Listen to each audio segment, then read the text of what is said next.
أقول لمن ضلوا عن الطريق وابتعدوا عن السبيل، أقول لهم عليهم أن يتقوا الله في الوطن والرحم، عليهم أن يعلموا أن الوطن غفور رحيم.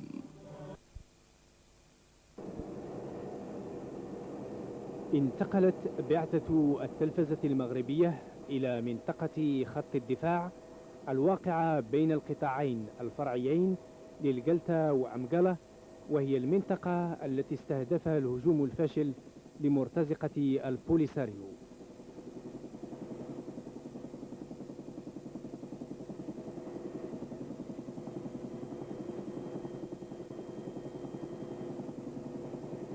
لكن قبل الوصول إلى عين المكان كان لابد لنا من التوقف بالموقع العسكري لأمجالة، وهو موقع يبعد عن مدينة العيون ب230 كيلومترا، وعن القطاع الجنوبي حيث دارت المعارك ب18 كيلومترا.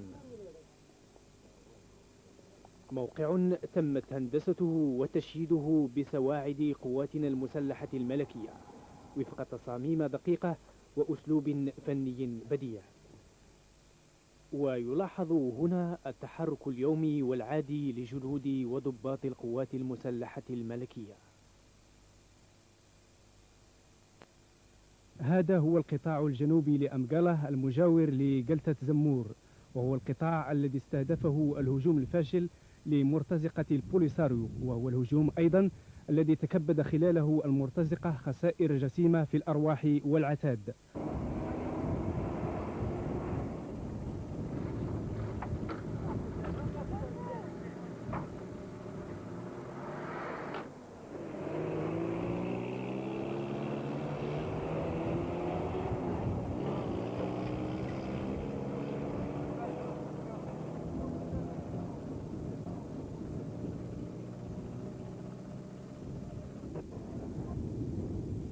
إنها حصيلة المحاولة الانتحارية التي أراد من خلالها المرتزقة النيل من وحدة المغرب الترابية، لكن كل الأحلام تبخرت على أرضية الواقع. ولعل هذه الصور غنية عن كل تعليق، لكونها تعكس بكل وضوح جسامة العتاد والذخائر التي غنمتها قواتنا المسلحة الملكية عند تصديها لهجوم المرتزقة. هذا الهجوم الذي انطلق من العيديات في الصباح الباكر من يوم الخميس 16 نوفمبر 1989، واستهدف منطقة خط الدفاع الواقعة بين القطاعين الفرعيين للجلتا ومجالة. وخلال المعارك التي استمرت حوالي 3 ساعات حاصرت القوات المسلحة الملكية ببسالة الفيلقين المحمولين والفيلق المحمول على آليات BMP الذين دفع بهم المرتزقة في هذا الهجوم، وألحقت بعصابات العدو الخسائر التالية: نحو 100 قتيل وجريح، وقد ترك العدو 37 جثة ممزقة في الميدان. تدمير أو غنم كمية هامة من العتاد، من بينها آليتان من نوع BMP، وتدمير 3 سيارات من نوع جيب حاملة للأسلحة الثقيلة، ومدفع واحد ذي فواهتين من عيار 23 ملم، وقاذفة صواريخ من نوع سبيغ 9، وعدد من المدافع من نوع B10، ومدافع من نوع RPG-7، بالإضافة إلى كميات هامة من بنادق كلاشينكوف. وقد استشهد في صفوف القوات المسلحة الملكية 5 أفراد، وجرح 13 آخرون، ودمرت سيارتان من نوع جيب.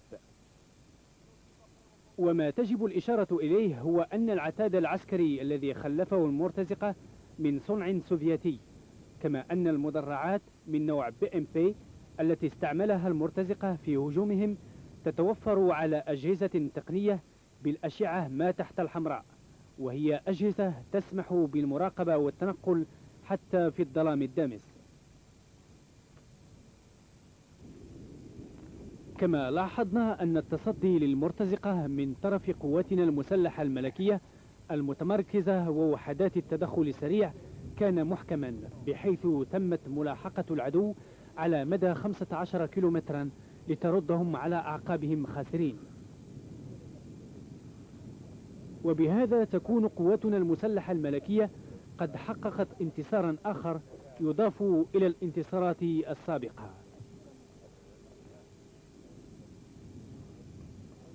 إلا سمحتوا غادي نبداو بالسلاح الأول اللي هو مهم، وهي هاد المصفحة الحاملة اللي هي من نوع BMP، واللي أصلها يعني سوفيتي، وهي تتكون عندها ثلاثة أسلحة مهمة. أولا هذا الصاروخ اللي هو تيبلغ المسافة نتاعو حتى 3000 مترو، وعندنا سلاح آخر مزدوج معه وهو من عيار 73 ملم، ورشاش صغير من عيار 62 ملم حتى هو مزدوج مع هاد الأسلحة اللي ذكرنا.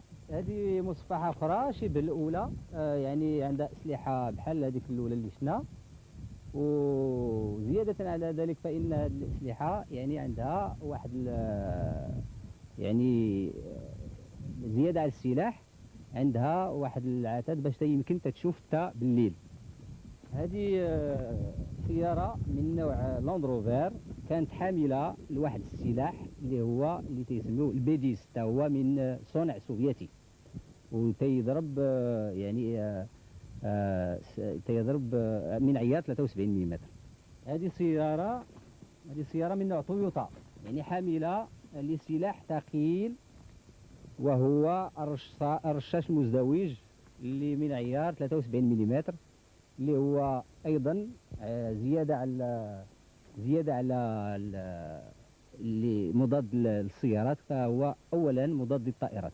هذه هي سيارة أخرى حاملة الرشاش اللي قلنا من عيار 23 ملم، وكيف تشوفوا فهو سلاح ثقيل، ويعني دائما القوات المسلحة اللي نتاعتنا تتغلموا من طرف العدو لعدم حسن استعماله من طرف العدو. هذا سلاح عاد ظهر عند العدو واللي هو سبيغناف، وهو صاروخ يعني تضرب ضد المصفحات وضد السيارات كيفما كانت نوعها، وهو تيبلغ المسافة نتاعو من تقريبا من 2000 حتى 3000 مترو، وهو يعني سهل في الاستعمال. هذه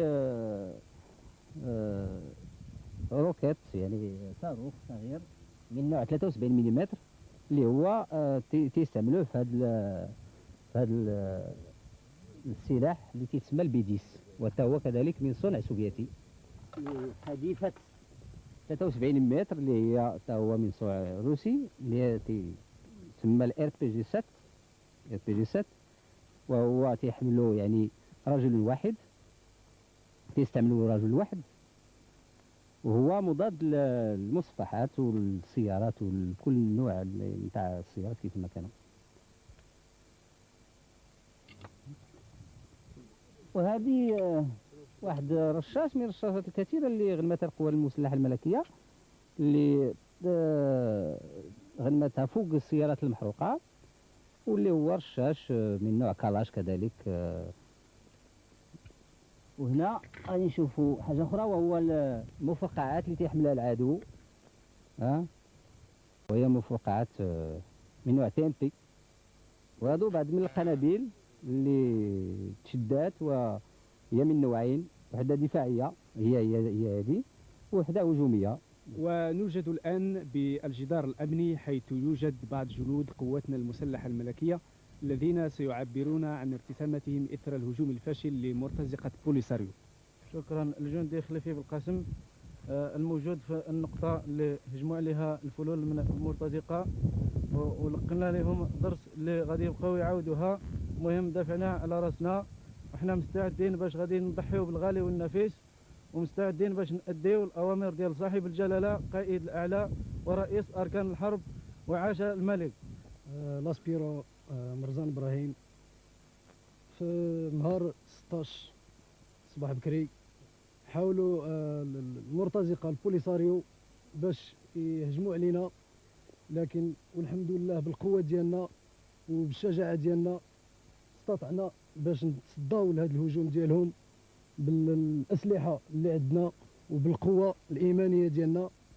والحمد لله استطعنا باش نكبدوا خسائر فادحة في صفوف المرتزقة البوليساريو، وهكذا حصلنا على عتاد كثير وخلاو أرواح متعددة ورديناهم بكل شجاعة وبكل قوة. وحنا والحمد لله مجندين كل تجنيد وراء رائد المسيرة وجلالة الملك الحسن الثاني نصره الله، لنحافظ على وحدتنا الترابية ونقف بجانبه في السراء والضراء. وشكرا.